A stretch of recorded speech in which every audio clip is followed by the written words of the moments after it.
नमस्कार मेरे प्यारे दोस्तों, आप सब कैसे हैं। आई होप आप लोग अच्छे होंगे, मस्त होंगे और अपनी पढ़ाई जो है जिस तरीके से कर रहे होंगे। दोस्तों हम लोग देख रहे थे जीएस संगम की बुक देख रहे थे। इसके तहत हमने पॉलिटी स्टार्ट की थी और इससे पहले मैंने जो है इंडियन ज्योग्राफी, वर्ल्ड ज्योग्राफी, उसके बाद दोस्तों हिस्ट्री के मैंने तीनों पोर्शन आपको कंप्लीट करा दिए थे। ठीक, एंसेंट, मिडाइवल और मॉडर्न, यानी हिस्ट्री के तीनों पोर्शन कंप्लीट हो गए। इंडियन, वर्ल्ड, पॉलिटी भी हमारी कंप्लीट हो जाएगी। पॉलिटी में दोस्तों एक्चुअली क्या है, पॉलिटिक्स में बहुत सारे क्वेश्चन दिए हुए हैं, हर टॉपिक को कवर किया गया है, कोई ऐसा टॉपिक नहीं जो छोड़ा गया हो। और इसमें हम भी कोई टॉपिक छोड़ेंगे नहीं, सारे टॉपिक हम देखेंगे। तो थोड़ा आप धैर्य के साथ देखेंगे, हम सारी चीज़ें कवर कर लेंगे। ठीक दोस्तों, देखिए मूल अधिकार है, हम इससे पहले और बहुत सारी चीज़ें देख चुके हैं, अनुसूची देख चुके, भाग देख चुके, संविधान सभा के बारे में देखे कि विदेशों से हमारा क्या प्रभाव था, यानी विदेशों पर जो हमने विदेशों से कुछ चीज़ें ली थी वो भी हमने देख ली। उसके बाद संघ एवं राज्य क्षेत्र हमने देखा, नागरिकता देखी, यानी भाग 1 भाग 2 कंप्लीट हो चुका है डिटेल में। अब हम भाग 3 में जितने भी क्वेश्चन आए हैं, मूल अधिकार ये किसमें है, भाग 3 में है। इससे रिलेटेड जितने भी क्वेश्चन बने हैं हम सारे देखेंगे। उसके बाद फिर हम भाग 4 देखेंगे, डीपीएसपी। फिर दोस्तों 4 का देखेंगे, फंडामेंटल ड्यूटी। उसके बाद फिर हम केंद्र की तरफ मूव करेंगे। ठीक दोस्तों, तो थोड़ा धैर्य के साथ देखते रहेंगे, हम थोड़ा स्पीड में चलेंगे, आप थोड़ा कोशिश करिएगा कि मैनेज कर लीजिए। तो हम शुरुआत करते हैं। देखिए दोस्तों, यहाँ पे टॉपिक लिखा है मूल अधिकार, ठीक, फंडामेंटल राइट्स। अगर हम बात करें, यहाँ ये पहला क्वेश्चन लिखा है कि भारतीय संविधान के भाग 3 में वर्णन है, तो मूल अधिकार का है, बिल्कुल लीजिए। देखिए अनुच्छेद 19 में क्या है, तो वाक एवं अभिव्यक्ति की स्वतंत्रता की बात करता है, अनुच्छेद 19। ठीक, इसमें भी 6 जो है आर्टिकल दिए हुए हैं, जैसे 19 सब क्लॉज 1 इस तरह दिए हुए हैं, 2 3 4 5 ना। उसके बाद एक इसमें से गायब है 6 वाला, फिर 7 आ जाता है। इस तरह आप देखे होंगे। तो वो शिक्षा का मतलब वो संपत्ति का अधिकार है, जो 6 वाला गायब है वो 300 का में रखा गया है, 300 ए में दोस्तों, यक्का कह सकते हैं। तो ये चीज़ आप जानते हैं, वो हम आगे देख लेंगे, टेंशन ना लीजिए उसकी। ठीक, यहाँ अगर हम बात करें अल्पसंख्यकों के हितों का संरक्षण है दोस्तों, आर्टिकल 29 और 30 इन्हीं से संबंधित है दोस्तों। इसमें उनकी शिक्षा वगैरह के बारे में बात की गई है, इसमें उनके संरक्षण की बात की गई है। तो आर्टिकल कौन सा हो जाएगा, 29 हो जाएगा। मौलिक अधिकार के भाग संबंधित है, तो बंदी प्रत्यक्षीकरण, यानी भारतीय संविधान में मौलिक अधिकार भाग से संबंधित है, तो 4 ऑप्शन रहे होंगे। तो बंदी प्रत्यक्षीकरण आर्टिकल कौन सा हो जाएगा, 32 हो जाएगा। 5 प्रकार की रिट जारी करने की स्वतंत्रता है। अगला दिया शिक्षा का अधिकार एक मौलिक अधिकार है, जो है तो 21 का में है या ए में कह सकते हैं। सर्व शिक्षा अभियान का उद्देश्य है 6 से 14 वर्ष आयु के समूह के बच्चों को शिक्षा को प्रोत्साहित करना, यानी अगर इस आयु में कोई बच्चा है तो उसे शिक्षा के लिए प्रोत्साहित करना दोस्तों, कि वो शिक्षा जरूर ग्रहण करे। अगला क्वेश्चन है वह मौलिक अधिकार जो अल्पसंख्यकों के हितों की संरक्षण की बात करता है, वो सांस्कृतिक और शैक्षिक अधिकार है। आगे अगर हम बात करें मौलिक अधिकारों को लागू करने के लिए संविधान ने उच्चतम न्यायालय मतलब सुप्रीम कोर्ट विशेष उत्तरदायित्व सौंपा है, यानी सुप्रीम कोर्ट को विशेष उत्तरदायित्व सौंपा है। आगे अगर हम बात करें संवैधानिक उपचारों के अधिकार के तहत आता है, तो फंडामेंटल राइट आता है कि नहीं दोस्तों, मूल अधिकार। अगला अगर हम यहाँ पे बात करें कि विधिक समानता, यानी कानून के समक्ष समानता की बात करें, तो आर्टिकल कौन सा है, 14 है।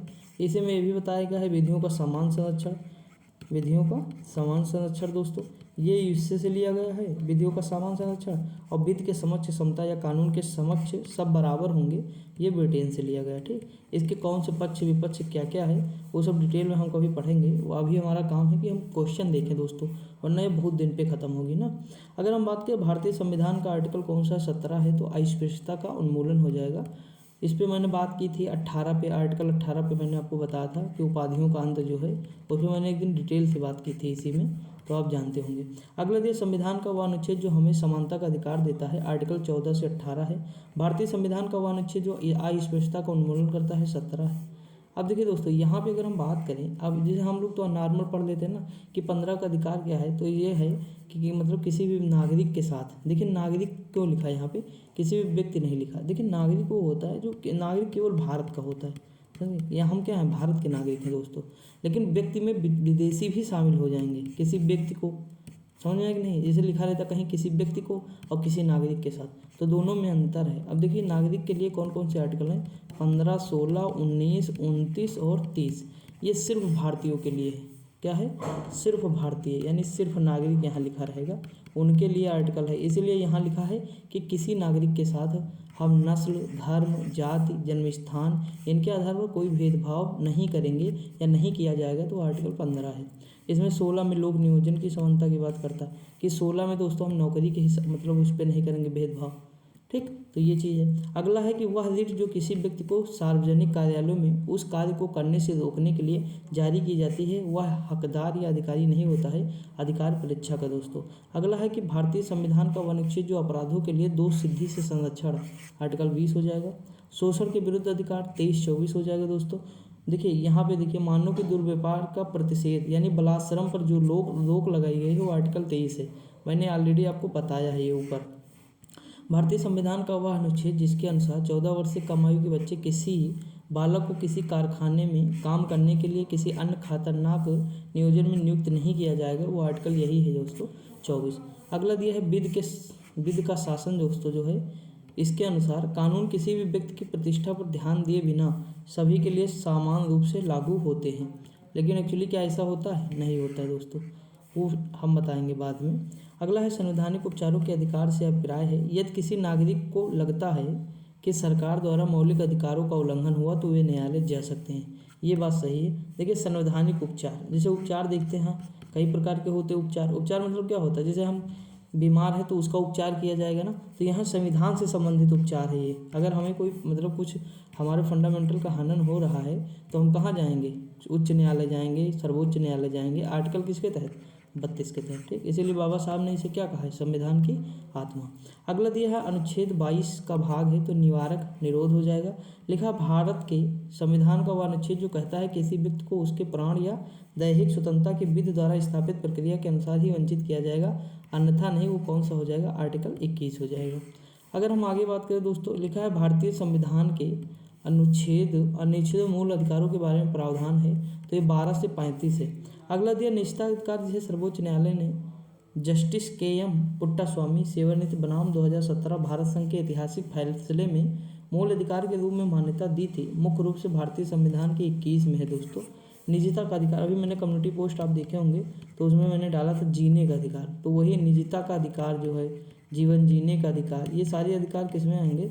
तो आर्टिकल 21 में आ जाएंगे। आई होप समझ में आया होगा दोस्तों। आगे हम बढ़ जाते हैं।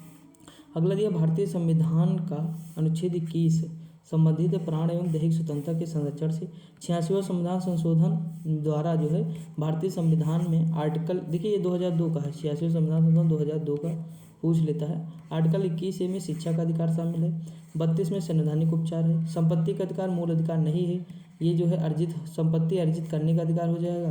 300A हम कह सकते हैं दोस्तों। आगे बढ़ जाएं थोड़ा।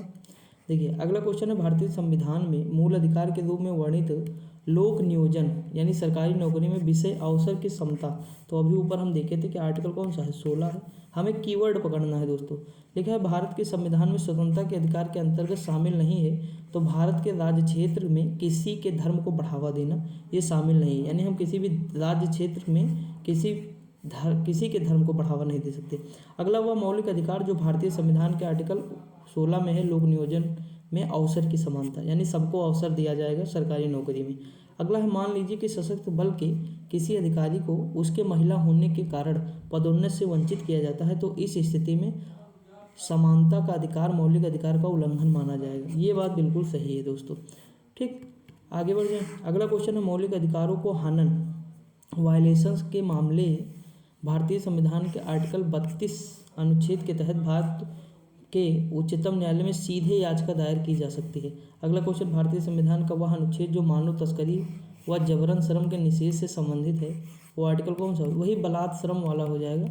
मानव व्यापार, ठीक, दुर्व्यापार, बलात्श्रम, ये सारी चीज़ें तो 23 हो जाएगा।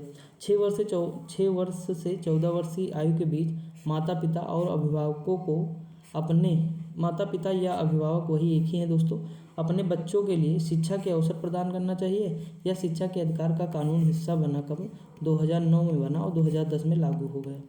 अगर हम बात करें प्राण एवं दैहिक स्वतंत्रता की तो ये दोस्तों कौन सा आर्टिकल है? आर्टिकल प्राण एवं दैहिक स्वतंत्रता यहाँ लिखा ही है दोस्तों, प्राण एवं दैहिक स्वतंत्रता का संरक्षण जो है ये है हमारा स्वतंत्रता का अधिकार है। ठीक दोस्तों, अगला अगर हम बात करें ये आर्टिकल 20 हो जाएगा। ठीक, आगे देखिए अगर हम बात करें भारतीय संविधान के आर्टिकल 21 का जोड़ा गया है, जो 6 से 14 वर्ष की उम्र के सभी बच्चों के लिए अनिवार्य शिक्षा प्राप्त करने के मूल अधिकार से संबंधित है। 2002 जस्ट ऊपर हमने देखा है अभी। देखिए क्वेश्चन कैसे बन रहे हैं ये भी ध्यान रखिएगा। लिखा है मूल अधिकार नहीं है दोस्तों, तो समान न्याय और निःशुल्क विधिक सहायता जो है ये फंडामेंटल डीपी में आता है, मतलब उसमें आता है दोस्तों, डीपीएसपी में आता है, फंडामेंटल राइट में नहीं आता है। ठीक, याद रखेंगे। 39A में दिया होगा ये चीज़। अगला है भारतीय संविधान में मौलिक अधिकार के रूप में सूचीबद्ध नहीं किया गया है, तो संभाषण का अधिकार। अगला है भारतीय संविधान की आत्मा के रूप में वर्णित है, तो मौलिक अधिकार को यदि लोगों के एक समूह को केरल में तेलुगु माध्यम से स्कूल खोलने की अनुमति नहीं दी जाती है, तो इसे सांस्कृतिक एवं शैक्षणिक अधिकार का उल्लंघन माना जाएगा दोस्तों। समझा कि नहीं? जैसे अभी ऊपर हमने बताया ना कि 29-30 वाला आर्टिकल, तो ये जो 30 वाला है ना, इसी के तहत ही खुलेगा। अगला क्वेश्चन दिया है भारत के संविधान के भाग 3, किसमें भाग 3 भारत के नागरिकों के मौलिक अधिकार मौजूद है। बिल्कुल इजी क्वेश्चन है। यहाँ देखिए दोस्तों, कह रहा भारतीय संविधान के अनुसार प्रत्येक व्यक्ति जिसे गिरफ्तार करके हिरासत में लिया गया है कि गिरफ्तारी के स्थान से मजिस्ट्रेट की अदालत तक की यात्रा के लिए आवश्यक समय को छोड़कर उक्त गिरफ्तारी 24 घंटों की अवधि के भीतर निकटतम मजिस्ट्रेट के समक्ष पेश किया जाएगा। अगला है भारतीय संविधान के निम्नलिखित भाग 3 में, मतलब भाग 3 के तहत गोपनीयता के अधिकार का उल्लंघन किया गया है। भारतीय संविधान के मौलिक अधिकार का एक अभिन्न हिस्सा है, तो गोपनीयता का अधिकार हो जाएगा। लिखा भारतीय संविधान का वह भाग जो राज्य को बच्चों, महिलाओं, अनुसूचित जातियों और अनुसूचित जनजातियों के लिए विशेष प्रावधान का अधिकार है, भाग 3 है। भारतीय संविधान के अनुसार एक मौलिक अधिकार नहीं है, तो देश की रक्षा करना, मतलब देश की रक्षा का अधिकार मौलिक अधिकार नहीं है दोस्तों, कहीं ना पढ़े होंगे। अगला दिया है भारतीय संविधान, जबकि ये अधिकार डीपी उसमें आ जाएगा, फंडामेंटल ड्यूटी में हम इसे शामिल कर लेंगे। मौलिक अधिकार की रक्षा करना व्यवसाय का अधिकार है दोस्तों। अगला क्वेश्चन है कि भारतीय न्यायिक प्रणाली में रिट, हैबियस कॉर्पस, बंदी प्रत्यक्षीकरण, ये वही है दोस्तों। इंग्लिश, ये देखिए इसका हिंदी इंग्लिश हो गया, मतलब ये इंग्लिश में था, इसका हिंदी पूछ लिया। परमादेश कहने का मतलब है कि किसी सरकारी निकाय से उसके कर्तव्यों का पालन, मतलब पूछते हैं पालन कराना, यानी हम आदेश देते हैं तुम्हारा ये कर्तव्य है, तुम्हें ये करना चाहिए। समझा कि नहीं? जब कोई मतलब सरकारी कर्मचारी या कोई सरकारी पद पर बैठा और काम न सुने तब की बात कर रहा है। लिखा वह रिट जिसके तहत अदालत किसी गिरफ्तारी का तरीका या आधार विधि की और संतोषजनक न होने पर गिरफ्तार व्यक्ति को उसके सामने पेश किए जाने या मुक्त किए जाने का आदेश देती है, तो बंदी प्रत्यक्षीकरण कहलाता है। भारत के नागरिकों विदेशियों के उपलब्ध मूल अधिकार है, तो धार्मिक मामलों का प्रबंधन करने की स्वतंत्रता। आर्टिकल कौन सा है? 26 है दोस्तों। लोक सेवक द्वारा किया गया कार्य के मामले में आत्मरक्षा का अधिकार उपलब्ध नहीं होगा दोस्तों। आत्मरक्षा का अधिकार जो है कौन कौन से देख लेते हैं। देखिए, अपने शरीर के प्रति अपराध से प्रतिरक्षा, दूसरे के शरीर की प्रतिरक्षा, चोरी, लूट और अपराध से प्रतिरक्षा। देखा भारतीय संविधान का वह भाग जो भारत का मैग्ना कार्टा कहलाता है, भाग 3। ठीक, अगला क्वेश्चन यह है कि मौलिक अधिकारों के प्रवर्तन के संबंध में उच्चतम न्यायालय का क्षेत्राधिकार कौन सा है, तो मौलिक लेकिन अनन्य नहीं।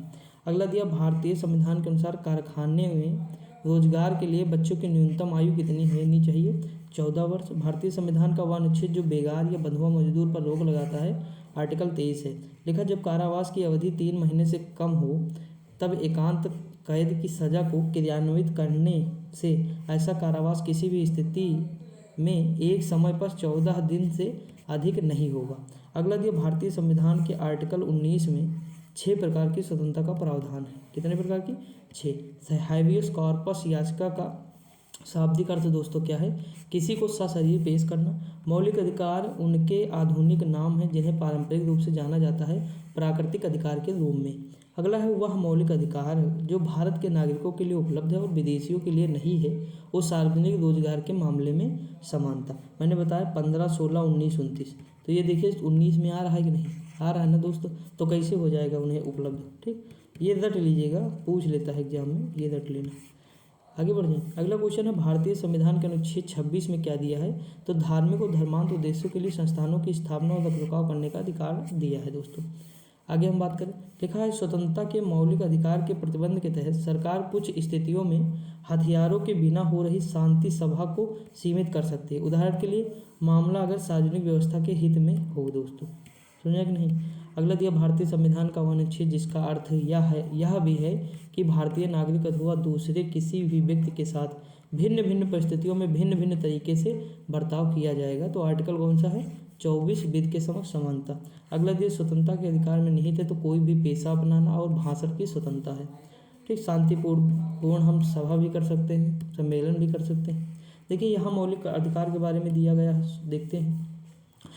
राज्य किसी भी नागरिक के भाषण अभिव्यक्ति स्वतंत्रता पर प्रतिबंध लगा सकता है यदि वह दूसरे देशों के साथ भारत के मैत्रीपूर्ण संबंधों पर प्रभाव डालती है। सही बात है। मान लीजिए हम कोई दोस्तों भाषण दे रहे हैं और हमारा रिश्ता पाकिस्तान के है, मतलब पाकिस्तान से और इंडिया से अच्छा चल रहा, लेकिन उस भाषण में ऐसी चीज़ें कर रही हैं जो दोनों देशों के रिश्ते को ख़राब करे। पाकिस्तान तो वैसे भी ख़राब है, उसको नल एग्जाम्पल है। कोई दूसरा एग्जाम्पल उठा लीजिए दोस्तों, मान लीजिए भूटान, ठीक, या बांग्लादेश ले लीजिए और इधर इंडिया ले लीजिए, या और भी कोई देश ले सकते हैं यहाँ पे। तो अगर रिश्ता खराब हो रहा है तो वो प्रभाव डालेगा मैत्रीपूर्ण, तो हम इसे प्रतिबंध लगा सकते हैं। तो आप नहीं कह सकते कि हमारा मौलिक अधिकार का हनन हो रहा है। समझा कि नहीं। आपातकाल के दौरान स्वतंत्रता के अधिकार को स्थगित किया जाता है तथा प्रतिबंध लगाए जाते हैं। अब देखिए आपातकाल लगा है, आप भाषण दे रहे हैं उल्टा सीधा और बहुत सारी चीज़ें कर रहे हैं, ठीक, घूम रहे हैं, तो ये सारी चीज़ें जो है रोक दी जाएंगे। आपातकाल के समय केवल 20 और 21 को छोड़कर बाकी सभी मौलिक अधिकार जो है समाप्त कर दिए जाते हैं। अगला क्वेश्चन है नागरिकों के मौलिक अधिकारों के तहत भारत के संविधान में कहा गया है राज्य शैक्षिक संस्थाओं को सहायता देने में किसी भी शिक्षण संस्थान के साथ इस आधार पर भेदभाव नहीं करेगा कि वह अल्पसंख्यक प्रबंध के तहत चाहे वह धर्म पर आधारित हो या भाषा पर। अगला क्वेश्चन है वह मौलिक अधिकार जिसका लक्ष्य सामाजिक विभेद का उन्मूलन करना है, समानता का अधिकार है। अगला है उपाधियों का अंत संविधान में समानता का अधिकार के अंतर्गत प्रतिष्ठापित है। मौलिक अधिकार से कानूनी अधिकार में परिवर्तित किया है तो संपत्ति के अधिकार को किया है। अगला है वह अनुच्छेद जो सशस्त्र बलों, अर्धसैनिक बलों, पुलिस बलों, खुफिया एजेंसियों आदि के सदस्यों के मौलिक अधिकारों को प्रतिबंधित करने या निरस्त करने के लिए संसद को अधिकार देता है। वो आर्टिकल कौन सा है 33 है दोस्तों। आगे अगर हम बात करें भारत में एक व्यक्ति के अधिकारों के बारे में सही कथन है तो यदि किसी व्यक्ति के मौलिक अधिकारों का उल्लंघन होता है तो संविधान कहता है कि पीड़ित व्यक्ति उच्च न्यायालय या सर्वोच्च न्यायालय में जा सकता है। यदि किसी व्यक्ति के कानूनी अधिकार का उल्लंघन होता है तो वह एक सामान्य न्यायालय में जा सकता है। समझा कि नहीं। यानी अगर फंडामेंटल राइट का हो तो आप जाए उच्च न्यायालय या सर्वोच्च न्यायालय, लेकिन अगर आप कानूनी अधिकार का उल्लंघन हो रहा है तो आप अपने आसपास के न्यायालय में जा सकते हैं जो सामान्य न्यायालय है। लिखा है जो कानून या कार्यकारी कार्यवाही मौलिक अधिकारों के विरुद्ध है वे है अमान्य और रद्द माने जाएंगे। जीवन का संरक्षण और व्यक्तिगत आज़ादी स्वतंत्रता के मौलिक अधिकारों के अंग हैं दोस्तों। अगला क्वेश्चन है भारत के नागरिकों के मौलिक अधिकारों के संदर्भ में सही कथन है। अस्पष्टता एक अपराध है और ऐसा आचरण करने वाले को कानूनन सजा मिल सकती है। भारत के नागरिक किसी अन्य देश की उपाधि ग्रहण नहीं कर सकते हैं।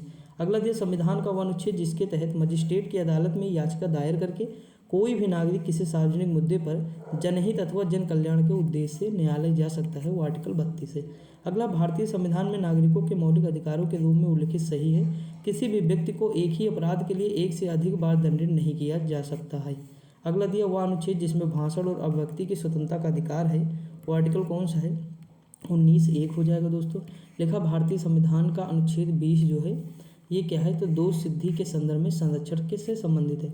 ऊपर हमने देखा था 21 का सेम क्वेश्चन रिपीट है तो 6 से 14 वर्ष की आयु तक के बच्चों को मुफ्त व अनिवार्य शिक्षा है। अगला है 22 में क्या है तो कुछ मामलों में गिरफ्तारी और हिरासत के खिलाफ संरक्षण की बात करता है। वह मौलिक अधिकार जिसका उल्लंघन होने पर कोई भी नागरिक संवैधानिक उपचार का अधिकार का सहारा लेकर अदालत जा सकता है। धर्म की स्वतंत्रता की बात करता है 25 से 28 है दोस्तों। अगला है भारतीय संविधान का वह अनुच्छेद जिसके अंतर्गत प्रत्येक नागरिक को मानवीय गरिमा से जीने का अधिकार है, वो आर्टिकल कौन सा है 21 है। नैसर्गिक न्याय के सिद्धांत लागू होते हैं तो प्रशासनिक कार्यवाहियों में, अर्ध न्यायिक कार्यवाहियों में, न्यायिक कार्यवाहियों में। अगला एक नागरिक द्वारा सभा करने का अधिकार का प्रयोग किया जाता है बशर्ते सभा शांतिपूर्ण हो। आर्टिकल 25 में धर्म की स्वतंत्रता है। 24 में विधि के समक्ष समानता है। अगर हम बात करें संघ शब्द का प्रयोग किया गया है तो आर्टिकल 24 भारत के संविधान में संघ शब्द का प्रयोग किया गया है आर्टिकल 34 में दोस्तों। किसमें 34। अगर हम आगे बात करें लिखा भारतीय संविधान का वह अनुच्छेद जिसमें अल्पसंख्यक वर्गों को अपनी रुचि की शिक्षा संस्थानों की स्थापना और प्रशासन का अधिकार है 30 आर्टिकल 30 है। वही मदरसा इसी के तहत खोला गया है दोस्तों। और जो है संस्कृत विद्यालय आप देखेंगे तो ये सारी चीज़ें आपको नज़र आएंगी। ठीक, समझ में आया कि नहीं। अगला वह अधिकार जिसको डॉक्टर अंबेडकर द्वारा संविधान की हृदय आत्मा बताने की जरूरत है नहीं। आर्टिकल 32 लिखा है, सर्वोच्च न्यायालय द्वारा समुचित पर्यावरण के अधिकार को प्राण एवं दैहिक स्वतंत्रता शामिल किया गया है। मानव अधिकार को सार्वभौमिक घोषणा का अनुच्छेद 7 संबंधित कानून के समक्ष एक व्यक्ति के रूप में मान्यता का अधिकार से है। यूएसए के संविधान में पहले 10 संशोधनों के लिए सामूहिक नाम था bill of rights 31(1), 31(20), 31(c), A B C. संवैधानिक वमन राव बनाम भारत संघ के मामले में चुनौती का विषय था। इतना इम्पोर्टेंट नहीं है लेकिन फिर भी थोड़ा सा याद कर लेंगे। वह व्यक्ति जिसमें मूल अधिकारों को हमारे लोगों के लिए एक प्रतिज्ञा और सभ्य विश्व के साथ किया गया समझौता कहा था, वो कौन है? Doctor S Radha Krishnan. भारत के सभी नागरिकों को किसी भी पेशा या व्यवसाय करने के अधिकार को सुरक्षित करता है। तो यह कौन सा अनुच्छेद 19(1)(g) में है। किसमें? 19(1)(g) में है दोस्तों। 19(1)(g) के अंतर्गत कोई मौलिक अधिकार नहीं है तो मादक द्रव्यों के व्यवसाय करने का। लिखा है, संविधान की प्रस्तावना सभी भारतीय नागरिकों को उपलब्ध कराने के लिए वायदा नहीं करती है पूजा की समानता। मूल अधिकार नहीं है तो समान कार्य के लिए समान वेतन। बालकों के लिए मुफ्त एवं अनिवार्य शिक्षा का अधिकार जो है अधिनियम 2009 का है, प्रभाव में आया 1 अप्रैल 2010 को। अगला दिया है, भारतीय संविधान में जैसा निहित है उनमें समानता के मौलिक अधिकार में सम्मिलित नहीं है आर्थिक समानता। भारतीय संविधान के अधीन केवल भारत के नागरिकों को ही यह अधिकार प्राप्त है। तो धर्म, मूलवंश, जात, लिंग, जन्म स्थान इनमें से किसी के आधार पर विभेद यानी भेदभाव के प्रतिषेध का आधार है यानी रोक लगाया गया। अगला क्वेश्चन दिया है, आपातकाल स्थिति निलंबित किए जाते हैं तो मौलिक अधिकार निलंबित हो सकते हैं 20-21 को छोड़कर। ऊपर मैंने बताया, देखिए ये है डॉक्ट्राइन ऑफ इक्लिप्स है, ग्रहण के सिद्धांत है, आर्टिकल 13 है। इसमें मतलब ऐसा बताया गया है कि जैसे मान लीजिए कोई कानून है दोस्तों, तो इस पर एक ग्रहण लग जाएगा। अगर ये मान लीजिए कानून इतना बेकार है तो पूरा कानून जैसे बनाएगा तो उसके कुछ प्रावधान ऐसे होंगे जो काम के ना होंगे, यानी वो बेकार होंगे, या मतलब इस तरह करिए उन्हें लागू करना अच्छा नहीं समाज के लिए। तो वो इतने जो है ढक दिए जाएंगे, समझ आए कि नहीं, ये इतने ढक जाएंगे, बाकी ये सारे लागू होंगे। तो वही चीज़ है यहाँ पे। इस तरह मान के चलिए, जैसे मान लीजिए 10 कानून हमने बनाए तो 3 कानून नहीं सही है, 7 कानून ठीक है, तो इन 7 कानून को हम जो है क्या कर देंगे, ढक देंगे, यानी इनकी बात नहीं करेंगे, इन्हीं की बात करेंगे। ठीक, ये चीज़।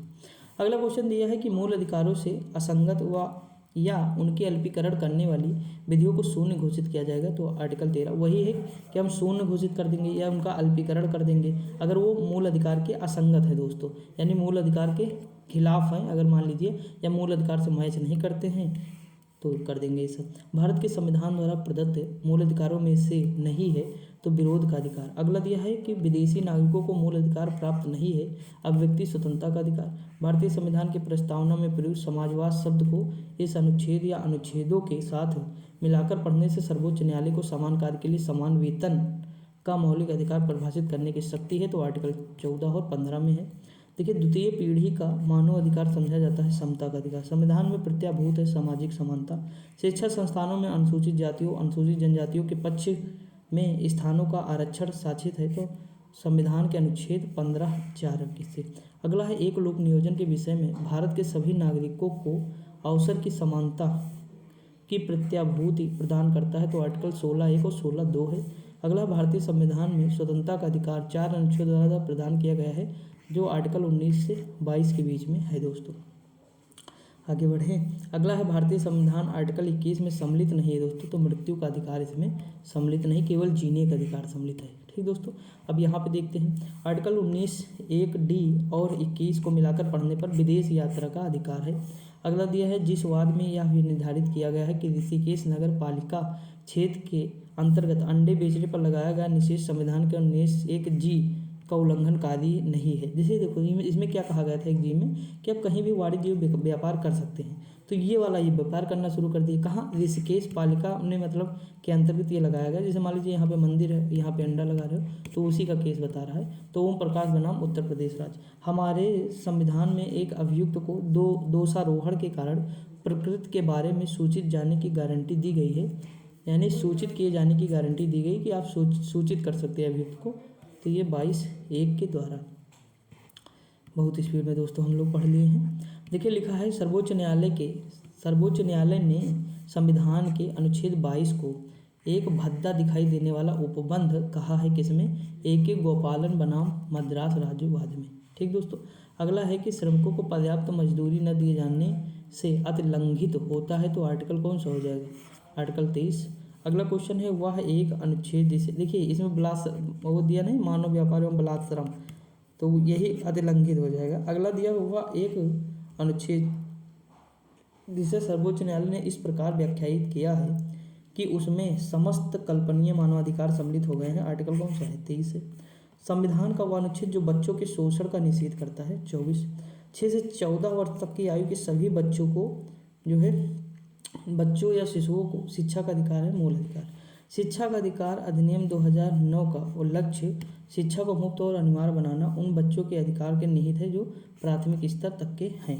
अगला है धर्म प्रचार करने का अधिकार, सिखों को कृपाण धारण व रखने का अधिकार एवं राज्यों को समाज सुधारक विधि निर्माण का अधिकार सम्मिलित है तो आर्टिकल धार्मिक स्वतंत्रता के अधिकार में है। मौलिक अधिकार का संरक्षक है तो सर्वोच्च न्यायालय हो जाएगा दोस्तों। अगला है उच्च न्यायालय उच्चतम न्यायालय के अधिकारता में आते हैं तो मूल अधिकारों का प्रवर्तन। अगला है प्रिवेंटिव डिटेंशन के अंतर्गत एक व्यक्ति को बिना मुकदमा चलाए बंदी बनाकर 3 माह तक रखा जा सकता है। अगला क्वेश्चन है वर्तमान समय में भारतीय संविधान के अंतर्गत संपत्ति का अधिकार है तो वैधानिक यानी लीगल अधिकार है। कैसा है? लीगल अधिकार। अगला दिया है कि भारत में नागरिकों के मौलिक अधिकारों में संशोधन कर सकती है तो केवल संसद कर सकती है। अगला क्वेश्चन है उच्चतम न्यायालय ने यह धारणा व्यक्त की कि मूल अधिकार व्यक्ति को जैसा उससे सबसे अच्छा लगे उस तरह अपनी ज़िंदगी की रूपरेखा तैयार करने के लिए सक्षम बनाते हैं। गोलकनाथ बनाम स्टेट ऑफ पंजाब वाद में मूल अधिकारों के परिवर्तन के प्रयोजनार्थ संविधान के अनुच्छेद 14 के अनुसार राज्य की परिभाषा में सम्मिलित किया गया है भारतीय जीवन बीमा निगम। भारतीय संविधान के अनुच्छेद 12 के अंतर्गत राज्य है तो क्या है? तो दिल्ली स्टॉक एक्सचेंज है। मूल अधिकारों के प्रयोजन के लिए शब्द राज्य में सम्मिलित नहीं है। Institute of constitutional and parliamentary studies जो है संवैधानिक और संसदीय विषयों का अध्ययन संस्थान। तो ये सारी चीज़ें हैं दोस्तों, और देख लेते हैं। देखिए यहाँ पे अगर हम बात करें ऐसी विधि जिनके अनुसार किसी व्यक्ति के 2 से अधिक संतानें होंगी वह पंच या सरपंच का पद धारण करने के अंतर्गत निर्रहित होगा, एक मान्य विधि है और संविधान के अनुच्छेद जो है 14 का अतिक्रमण नहीं करते। उच्चतम न्यायालय ने निर्णय दिया था जावेद बनाम हरियाणा राज्य के वाद में। अगला उच्चतम न्यायालय के इस निर्णय के पश्चात संविधान संशोधन द्वारा सामाजिक और शैक्षणिक दृष्टि से पिछड़े वर्गों के लिए विशेष प्रावधान किया गया। मद्रास बनाम चंपका दोरई राजम केस, चंपकम दोरई राजन केस सुने होंगे। क्रीमी लेयर का सिद्धांत जो किसी जात के खुशहाल वर्ग को आरक्षण की परिधि से बाहर रखता है, ये कौन है? इंदिरा साहनी बनाम भारत संघ वाद। ठीक दोस्तों, तो यहाँ तक ये जो है, एक सेकेंड में पानी पी लूँ थोड़ा, फिर देखते आगे दोस्तों।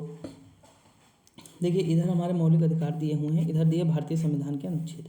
समता का अधिकार 14 से 18 है, वाक एवं अभिव्यक्ति 19(1) में है, धर्म की स्वतंत्रता 25 में है दोस्तों, संवैधानिक उपचारों का अधिकार 32 में है। बंदी प्रत्यक्षीकरण to have the body of, परमादेश वी कमांड, प्रतिषेध रिट ऑफ प्रोहिबिशन। अगला दिया है अधिकार परीक्षा दोस्तों, तो बाई वाट अथॉरिटी, ये इतनी चीज़ें हैं, ध्यान देंगे आप। डीपीएसपी की तरफ हम मूव करें दोस्तों, तो यहाँ पे लिखा हुआ है कि जो हमारे राज्य के नीति के निर्देशक सिद्धांत वे आदर्श हैं जिन्हें राज्य द्वारा नीतियों का निर्माण करते समय ध्यान में रखना चाहिए। देखिए ये जो है मतलब हम इन्हें ये वाद योग्य नहीं दोस्तों, यानी न्यायालय में हम चुनौती नहीं दे सकते। ये जब सरकार का मन होगा तो वो करेगी, मतलब जैसे उसके पास संसाधन होंगे दोस्तों उस हिसाब से सरकार जो है चीज़ों को करेगी। जितनी भी योजनाएं हैं लगभग इसी के अंतर्गत आ जाएंगी। इसमें आर्थिक न्याय की बात करेगी कौन? सरकार करेगी, आर्थिक न्याय की बात करेगी। ठीक, इसीलिए जो है आपको देखने को मिलेगा दोस्तों यहाँ पे बहुत जगह आर्थिक न्याय। अभी देखते हैं हम आगे। देखिए यहाँ पे लिखा 42वां संविधान संशोधन 1976 में हुआ, मैंने कई बार आपको बताया है। इसमें क्या है, डीपीएसपी में जोड़ा गया तो समान न्याय और निःशुल्क विधिक सहायता।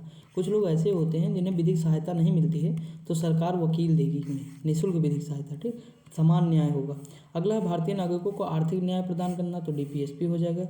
महिलाओं को सामाजिक आर्थिक रूप से सशक्त बनाने में मदद करता है तो महिलाओं को शिक्षित करना दोस्तों। अगला दिया अंतर्राष्ट्रीय शांति सुरक्षा को बढ़ावा देने से संबंधित प्रावधान, जो कहाँ है? आर्टिकल 51 में है दोस्तों। ये कहाँ? भारतीय संविधान के भाग को निरूपित करता है तो डीपीएसपी में। अगला है कि भारत का एकमात्र राज्य जहाँ समान सिविल वो गोवा में है और इस समय उत्तराखंड में भी देखने को मिलेगा आपको। भारतीय संविधान का वह अनुच्छेद जो राज्य सरकारों को ग्राम पंचायतों के आयोजन के लिए निर्देशित करता है तो आर्टिकल कौन सा है? 40 है। लिखा है भारत में पंचायती राज डीपीएसपी के अंतर्गत, किसके अंतर्गत है? डीपीएसपी के अंतर्गत रखी गई है। अगला दिया है समाज के आर्थिक रूप से कमजोर वर्गों विशेषकर अनुसूचित जातियों और अनुसूचित जनजातियों के शिक्षण और आर्थिक हितों को संवर्धन आता है तो ये किसमें आता है? डीपीएसपी में ही आएगा। अगला है भारतीय संविधान में कार्य की न्याय संगत और मनोचित दशाएं और प्रसूति सहायता सुनिश्चित करने का प्रबंध किया गया है डीपीएसपी में। डीपीएसपी 51 में क्या है? अंतर्राष्ट्रीय शांति और सुरक्षा की अभिवृद्धि से संबंधित है। 49 में क्या है? अभी मैंने उस दिन पहले ही बताया था, राष्ट्रीय महत्व के स्मारकों स्थान और वस्तुओं का प्रावधान है किसमें? 49 में। मैंने बताया था 7 का स्क्वायर कर दो, 7 7 49। और ये 7 अजूबे हैं दुनिया में, लेकिन अब वर्तमान में 8वां आ गया कंबोडिया। ठीक दोस्तों, खेमर वंश के जो है सूर्यवर्मन द्वितीय ने बनवाया था। खेमर वंश के शासक थे कौन? सूर्यवर्मन द्वितीय। पहले ये विष्णु मंदिर था, वर्तमान में बौद्ध मंदिर में तब्दील हो गया है। अगला क्वेश्चन दिया है राज्य के नीति निर्देशक सिद्धांतों में निहित प्रावधानों को किसी भी न्यायालय द्वारा लागू नहीं किया जा सकता है। अगला भारतीय संविधान का वह अनुच्छेद जिसका उद्देश्य भारत के संपूर्ण क्षेत्र में नागरिकों के लिए समान नागरिक संहिता सुनिश्चित करना है वो आर्टिकल कौन सा है? 44 है।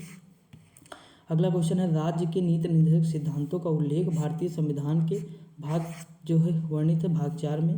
डीपीएस मतलब डॉक्टर बी.आर. अम्बेडकर द्वारा भारतीय संविधान का वह भाग जिसको संविधान की अनोखी विशेषता भी कहा जाता है वो कौन है? राज्य के नीति निर्देशक सिद्धांत। अगला है दिया है भारत सरकार द्वारा अधिगृहित वह नीति जो राज्य के नीति निर्देशक तत्वों द्वारा निर्देशित नहीं है तो भवन निर्माण संबंधी उपनियमों की कार्यवाही। अगला दिया भारतीय संविधान के भाग 4 में नागरिक संहिता के प्रावधानों का उल्लेख किया गया है। भारतीय संविधान का वह भाग जिसमें कार्यपालिका और न्यायपालिका को अलग किया गया है तो राज्य के नीति निर्देशक सिद्धांत हो जाएंगे। क्रीमी लेयर सामाजिक और आर्थिक हालत से संबंधित है, जिसकी इनकम 8 लाख से 8 लाख से अधिक है वो क्रीमी लेयर में आते हैं, जिनकी कम है वो नॉन क्रीमी लेयर। ये ओबीसी के संदर्भ में दोस्तों आप देखने को मिलेगा आपको। ठीक, अगला क्वेश्चन दिया हुआ है, अरे चाहे जिसमें संदर्भ में देखो कोई दिक्कत नहीं है। लिखा भारतीय संविधान का वह अनुच्छेद जो राज्यों को गायों के वध पर रोक लगाता है तो ये कौन सा है? आर्टिकल 48 है। 48 का में क्या है? पर्यावरण की सुरक्षा, पर्यावरण के सुधार और देश में वनों और वन्यजीवों के संरक्षण से संबंधित है। अभी वन रिपोर्ट आई है 2023 की, उसे एक बार जरूर पढ़ लेना। ठीक दोस्तों, उसमें जो है वृद्धि के मामले में जानते हो कौन है? छत्तीसगढ़ है। कौन है? छत्तीसगढ़ आगे है सबसे। मध्य प्रदेश में सबसे ज़्यादा वन है, फिर जो है अरुणाचल प्रदेश में है, दोनों याद रखेंगे। एक चीज़ और बता दूँ, वन क्षेत्र क्या होता है? ठीक, और एक वृक्ष क्षेत्र है दोस्तों। ये देखो सरकार द्वारा अधिशासित होता है जो वन क्षेत्र है हमारा। ठीक, इसका रख रखाव दोस्तों, जंगल समझ रहे हो गाँव में, जिसमें जो जंगल सरकार के अधीन हो दोस्तों उसे वन क्षेत्र कहते हैं। ठीक, बाकी ये जो है वृक्ष तो आप जानते हैं जो लगाते हैं आप लोग। अगला दिया भारतीय संविधान का वह अनुच्छेद जो राज्य को ग्रामीण क्षेत्रों में कुटीर उद्योग को बढ़ावा देने के लिए निर्देशित है वो आर्टिकल कौन है? 43 है। भारतीय संविधान का वह अनुच्छेद जो राज्य को पर्यावरण के संरक्षण तथा संवर्धन के लिए निर्देशित करता है आर्टिकल 48A हो जाएगा। अगला दिया एक ऐसी विशेषता जो राज्य मतलब डीपीएसपी और मौलिक कर्तव्य दोनों में समान है, दोनों ही गैर न्याय संगत गैर वादी योग्य है, यानी हम इन्हें न्यायालय में चुनौती नहीं दे सकते। ठीक, हम सरकार के विरुद्ध इसमें नहीं जा सकते, लेकिन फंडामेंटल राइट में हम सरकार के खिलाफ भी जा सकते हैं। अगला दिया है भारत के संविधान के अनुच्छेद 45 के अनुसार आरंभिक बाल्यावस्था देखभाल और शिक्षा अर्ली चाइल्डहुड केयर एवं एजुकेशन सभी बच्चों को तब तक दी जानी चाहिए जब तक वो 6 वर्ष की आयु पूरा न कर ले। अगला दिया है आर्टिकल 44 में समान नागरिक संहिता, बहुत बार पूछा है दोस्तों।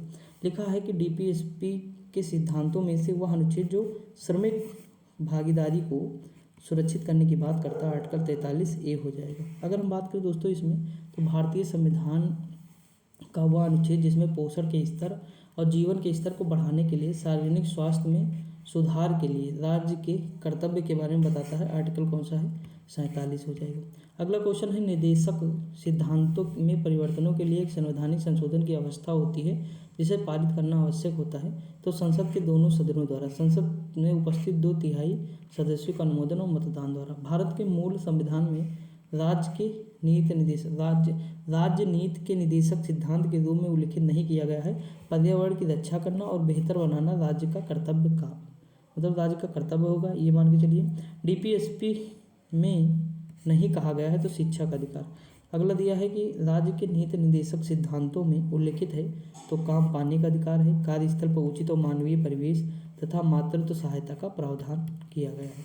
अगला दिया है, देखिए ये जो इतनी कहानी दी है बाबा साहब द्वारा लिखी गई है, देख लेते हैं। यह इस सभा का प्रयोजन है कि भविष्य में विधायिका और कार्यपालिका दोनों को ही इस भाग में अधिनियमित इन सिद्धांतों के लिए केवल आडंबर नहीं करना चाहिए, बल्कि उन्हें सभी कार्यकारी और विधायी कार्यवाहियों का आधार बनाया जाना चाहिए, जिन्हें आगे चलकर देश के शासन के मामले में प्रयोग किया जा सके।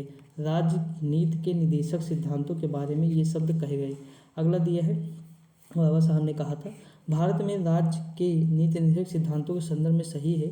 यह सिद्धांत समाजवादी विचारधारा पर आधारित है। इनमें जनमत का सार निहित है और इनका उद्देश्य जनता की इच्छाओं को प्रतिफलित करना है। अगला दिया है, भारतीय संविधान का वह अनुच्छेद जो कहता है कि राज्य देश के पर्यावरण के संरक्षण एवं संवर्धन का और वन्य एवं वन्य जीवों की रक्षा करने का प्रयास करेगा। आर्टिकल 48A है। वह श्रेणी नहीं है जिसके तहत राज्य नीति के निदेशक सिद्धांतों को वर्गीकृत किया है अन्य देशों के साथ संबंधित। अगला क्वेश्चन दिया है, भारतीय संविधान का आर्टिकल कौन सा है? 48 है। भारत सरकार को अधिशेष देता है, वह गाय और बछड़ों के वध पर रोक लगाता है। अगला दिया है कि भारत के राज्य के नीति निर्देशक सिद्धांतों के संदर्भ में सही कथन है। सामाजिक व आर्थिक उन्नति के लिए वे राज्य जो संबोधित किए गए कुछ निर्देश हैं। आगे बढ़ते हैं। अंतर्राष्ट्रीय जो है शांति सुरक्षा, देखिए यहाँ लिखा है कि अंतर्राष्ट्रीय शांति और सुरक्षा की अभिवृद्धि के उद्देश्य से भारतीय संविधान में स्थित राज्यों के नीति निर्देशक सिद्धांतों में विनिर्दिष्ट रूप से उल्लिखित है राज्य को प्रयास करना चाहिए अंतर्राष्ट्रीय विधि और संधियाँ बाध्यताओं के प्रति आदर बढ़ाने का और अंतर्राष्ट्रीय विवादों को मध्यस्थता द्वारा निपटाए जाने के लिए प्रोत्साहन करना चाहिए। ये आर्टिकल 51 वाली बात है दोस्तों, ठीक। अंतर्राष्ट्रीय शांति और सुरक्षा की बात कर रहा है। अगला क्वेश्चन है कि डीपीएसपी में संविधान भाग 4 36 से 51 है। अगला क्वेश्चन है कि भाग 4 में क्या है? डीपीएसपी है, बिल्कुल ईजी है। देखिए अनुच्छेद 38 में दोस्तों क्या है, इसमें न्याय की बात की गई। इसमें तीनों प्रकार के न्याय है, सामाजिक भी है, आर्थिक भी है, राजनीतिक। और जबकि फंडामेंटल राइट में जो है ये वाला नहीं है, केवल सामाजिक और आर्थिक की बात कर रहा है, सॉरी सामाजिक और राजनीतिक। अगला है राज्य के नीतिगत तत्व को पुण्यात्मा लोगों की पवित्र आकांक्षा जो है मात्र है, तो केसी हेयर ने कहा है। और अर्ध संघात्मक, कुछ याद आया? अर्ध संघात्मक ढांचा किसने कहा है? केसी हेयर ने ही कहा है, ठीक। अगला दिया है जो ये दिया है समान नागरिक संहिता, ये 44 में है, ठीक दोस्तों। आगे बढ़ जाए और देख लेते हैं। भारतीय संविधान के भाग में राज्य के नीति तत्वों का वर्णन है, भाग 4 में है। अगला है कि डीपीएसपी में वह अनुच्छेद जो राज्य को निर्देशित करता है कि वे उद्योगों के प्रबंध में कामगारों की सहभागिता सुनिश्चित करेगी, ये आर्टिकल 43A है। अगला क्वेश्चन, कौन सा प्रावधान नीति निर्देशक तत्वों तथा मौलिक कर्तव्यों दोनों का एक भाग है? पर्यावरण संरक्षण। अगला है कि तत्व सहज अध्ययन के लिए विभाजित किए जा सकते हैं, सामाजिक और उदार भौतिकतावादी एवं गांधीवादी में। अगला क्वेश्चन दिया है, भारतीय संविधान में कल्याणकारी राज्य के विचार को सम्मिलित किया गया है, तो राज्य के नीतिगत तत्वों में दोस्तों देखिए और बढ़ जाए। ये जो 39 का जोड़ा गया दोस्तों, 39A और B और C दोस्तों, 42वां संविधान सभा 1900 कौन सा है? 42वां संविधान 1976 दोस्तों, ठीक। ये जोड़ा गया है। और 44वां ये जोड़ा गया 1978, ठीक। याद रखेंगे कि नहीं? रखना है दोस्तों। लिखा है कि राज्य का नीतिगत सिद्धांत संविधान के बाद में जोड़ा गया है, तो मुफ्त कानूनी सलाहकार। अगला है, भारत के कल्याणकारी राज्य होने का विचार पाया जाता है संविधान के प्रस्तावना एवं राज्य के नीतिगत तत्वों में। अगला, अधिकतम संख्या का अधिकतम कल्याण सुनिश्चित करना उद्देश्य है, तो कल्याणकारी राज्य का। अगला है, राज्य के नीतिगत तत्वों को लागू करना कर्तव्य है, तो राज्य का है दोस्तों। आगे अगर हम बात करें तो भारत के नीति निर्देशक सिद्धांतों का उद्देश्य नहीं है एक धार्मिक राज्य की स्थापना करना। अगला, समान कार्य के लिए समान वेतन भारत के संविधान में सुनिश्चित किया गया है, एक राज्य के नीति निर्देशक सिद्धांतों का अंग है। अगला है, एक नीति निर्देशक तत्व समान आचार संहिता भारत के मतलब राज्य के नीति निर्देशक सिद्धांतों में सम्मिलित है, तो मद्य निषेध है। नीति मतलब डीपीएसपी डायरेक्टिव प्रिंसिपल्स में सम्मिलित नहीं, सूचना का अधिकार। अगला दिया भारत राज्य के नीति सिद्धांतों में संविधान शांत है, तो प्रौढ़ शिक्षा के बारे में दोस्तों, ठीक, प्रौढ़ शिक्षा की बात नहीं की गई।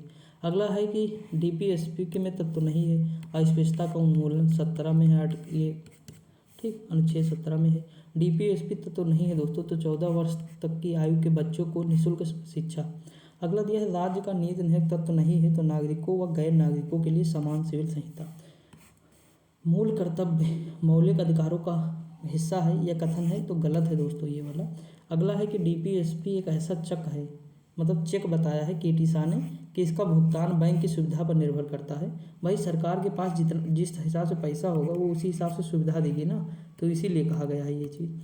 आगे अगर हम बात करें यहाँ पे देखिए दोस्तों, ये भी इम्पोर्टेंट है, राज्य के नीति तत्व का तत्व संविधान की आत्मा है, जो संविधान के सामाजिक दर्शन को समाविष्ट करती है, उपरोक्त कथन है। तो ये ग्रेविन ऑस्टिन का है, ये चीज़ ठीक कहीं ना कहीं सही है दोस्तों कि ये सामाजिक दर्शन तो है। अब देखते हैं आगे। लिखा मनरेगा कार्यक्रम भारतीय संविधान में लाया गया, तो अनुच्छेद 43 के तहत। किसके तहत? अनुच्छेद 43 के तहत। अगला है काम का अधिकार, जो है डीपीएसपी में है। अगला क्वेश्चन है कि डीपीएसपी तत्व के पीछे बाध्यकारी बल कौन सा है, तो लोकमत है दोस्तों। लोकमत यानी हमारा मत है दोस्तों। अगर सरकार हमारे लिए कुछ करेगी नहीं तो हम वोट क्यों देंगे, तो सरकार को हमारे लिए काम करना होगा। क्यों? क्योंकि हमें हमारा अगर उनको वोट चाहिए ना, तो हमारे लिए वो काम करेंगे, समझे कि नहीं। इसलिए इतनी योजनाएं, इतना कुछ सरकार करती है। अगला दिया है संविधान में राज्य के नीति के निर्देशक सिद्धांतों में कुछ नहीं कहा जा सकता है, तो वयस्क शिक्षा के बारे में, वयस्क शिक्षा या प्रौढ़ शिक्षा के बारे में कुछ नहीं कहा गया है दोस्तों। समझ में आया कि नहीं दोस्तों? आगे बढ़ जाएं, देखिए आगे बढ़ते हैं। अगला क्वेश्चन दिया है कि भारतीय संविधान में वही स्मारक और जो है ऐतिहासिक, ये सब आपको मैंने बता दिया है, समझ गए होंगे। 43B में क्या है, सहकारी समितियों को बढ़ावा दिया गया है 43B में, ठीक। और वहाँ पे क्या दिया गया, भाग 9B में कहा गया है ये सहकारी समितियाँ। भाग 9 ये नगर पालिका है, भाग की बात कर रहा हूँ मैं। भाग 9 क्या है, तो नगर पंचायत, वो क्या है, पंचायत समिति है या पंचायत की बात कर रहा है। अगला क्वेश्चन है 78वां संविधान संशोधन 44वां संविधान संशोधन 1978 में जो है संविधान की मूल सूची के एक निर्देशक तत्वों में संशोधन किया गया था।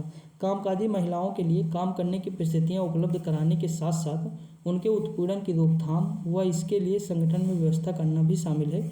आर्टिकल 42 है दोस्तों। अगर हम बात करें 42वां संविधान संशोधन 1976 के द्वारा कौन कौन से 4 नए विषय जोड़े गए, तो देखिए 39 जोड़ा गया, 39A जोड़ा गया, 43A जोड़ा गया, उसके बाद दोस्तों 48A जोड़ा गया। ये पर्यावरण से संबंधित है, ये जो है कामगार से संबंधित है, विधिक और निःशुल्क न्याय आप सुने होंगे, उससे संबंधित हो जाएगा, समान न्याय और निःशुल्क विधिक सहायता। समझ में आया? आगे बढ़ जाएं। अगला क्वेश्चन है सरकारी योजना, प्रधानमंत्री फसल बीमा योजना का उद्देश्य किसानों के लिए फसल बीमा सेवा उपलब्ध कराना। इस प्रकार के सरकारी प्रयास भारतीय संविधान के निर्देशक सिद्धांतों के अनुच्छेद 48 के अंतर्गत आते हैं।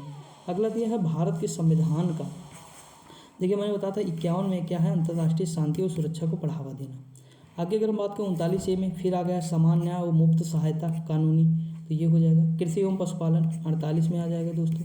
कृषि एवं पशुपालन की बात कर किस अनुच्छेद में, अनुच्छेद 48 है, और 48 में क्या है, पर्यावरण से संबंधित चीज़ें दी गई। समझ में आया? लिखा है कि अनुच्छेद लोगों के कल्याण को बढ़ावा देने के लिए राज्य को एक सामाजिक व्यवस्था है, तो आर्टिकल 38 हो जाएगा। 6 से कम आयु के बच्चों के लिए प्रारंभिक बाल्यावस्था देख रेख और शिक्षा का जो है क्या हो, एक सेकंड, शिक्षा का उपबंध है, तो ये कौन सा हो जाएगा, देखिए 6 वर्ष से कम आयु के बच्चों 45 इम्पोर्टेंट है। अगला है नागरिकों के लिए आजीविका के पर्याप्त साधनों का अधिकार सुनिश्चित करने के लिए को निर्देश देता है, आर्टिकल कौन सा, 39 है। अगला है कि राज्य की लोक सेवाओं में न्यायपालिका को कार्यपालिका से पृथक रखने के लिए कदम उठाने के लिए राज्य को निर्देशित करता है, तो आर्टिकल कौन सा है, 50 है। भारत के संविधान का भाग 4 स्पष्ट रूप से राज्य से नौकरी पेशा महिलाओं के लिए मातृत्व अवकाश के प्रति सुरक्षा देने की आशा नहीं करता है, तो ये कौन सा हो जाएगा, ये भी हमारा यही हो जाएगा आर्टिकल, सॉरी भाग ये हो जाएगा, ठीक। अगला है राज्य हर जगह है, यह शायद कोई भी अंतराल छोड़ता है, वो कल्याणकारी राज्य की बात कर रहे हैं।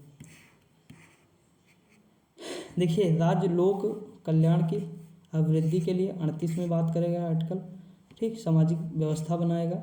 अनुसरणीय कुछ नीति तत्व की बात करेंगे तो 39 में, सहकारी समिति 42 में, 43 बी में है दोस्तों, ठीक। और अंतर्राष्ट्रीय शांति सुरक्षा है 51। दोस्तों देखिए इतना सारा फैक्ट हो चुका है, इतना क्वेश्चन पूछ लिए वो एक घुमा घुमा के कि माइंड डिस्टर्ब कर दे कहो, ठीक। अब हम जो है थोड़ा ये देख लेते हैं डीपीएसपी के बारे में। देखिए ये 42 मतलब कब जोड़ा गया तो मैं ये बता दूँ। देखिए 42वें संविधान संशोधन 1976 के द्वारा जो है 10 हमारे डीपीएसपी मतलब ये फंडामेंटल ड्यूटी जोड़े गए, मूल कर्तव्य कितने 10। स्वर्ण सिंह समिति पर ये लागू हो जाएंगे, समझा कि नहीं, इसकी अध्यक्षता करते हैं। उसके बाद दोस्तों क्या होता है 86वां संविधान संशोधन 2002 होता है। कौन सा 86वां संविधान संशोधन 2 होता है। इसमें 11वां जोड़ा जाता है, वो शिक्षा का अधिकार है। कौन सा है, शिक्षा का अधिकार है। 21(1) में भी आपको देखने को मिलेगा, ठीक, वहाँ भी जोड़ा जाता है। इसी के तहत यही संशोधन किया जाता है। तो ये थोड़ा मोटा मोटा याद रखेंगे, ज़्यादा ठीक। अब जैसे देखिए ये चीज़ तो जान ही गए, सरदार स्वर्ण समिति।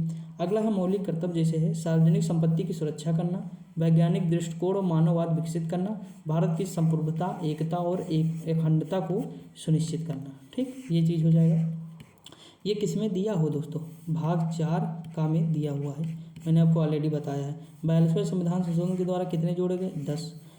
मूल कर्तव्यों को संविधान में सम्मिलित करने का सुझाव स्वर्ण सिंह समिति हो जाएगी, ठीक। अगर देखिए क्वेश्चन का देखिए कितनी बार आया भाई, आप परेशान हो जाएंगे, ये चीज़ समझ के चलिए। 2023 तक के एग्जामों में आया हुआ है, यहाँ से स्टार्ट करिए, देख लीजिए कितने एग्जाम, 1 2 3 4 5 6 7 8 9 10 11 12 बार आ चुका है, ठीक। और यहाँ लिखा ना हो अलग है, पीसीएस वगैरह में, पीसीएस में भी आया है, यूपीएससी में भी आया है, ये सब यहाँ नहीं लिखा हुआ है, ये समझ के चलिए। तो कई बार पूछा है। जैसे देखिए ये 51 का जोड़ा गया, तो 51A जो जोड़ा गया दोस्तों 42वां संविधान संशोधन था 2002, तो शिक्षा का अधिकार हो जाएगा ये।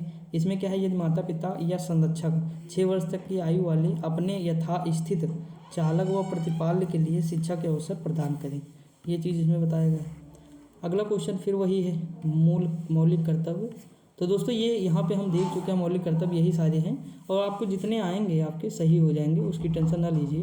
देखिए अगर हम बात करें यहाँ पे देखिए हमने जो है इसमें मैक्सिमम चीज़ें कवर की, जहाँ से ज़्यादा क्वेश्चन बनते हैं। अब हमारा बचा है संघ, राज्य और जो चीज़ें बची हुई हैं हम सारी देख लेंगे, 2 वीडियो में और होंगी, वो चीज़ें कंप्लीट हो जाएंगी, ठीक। तो आप पढ़ते रहिए, मस्त रहिए, खुश रहिए, मिलते हैं अगली वीडियो में, तब तक के लिए जय हिंद।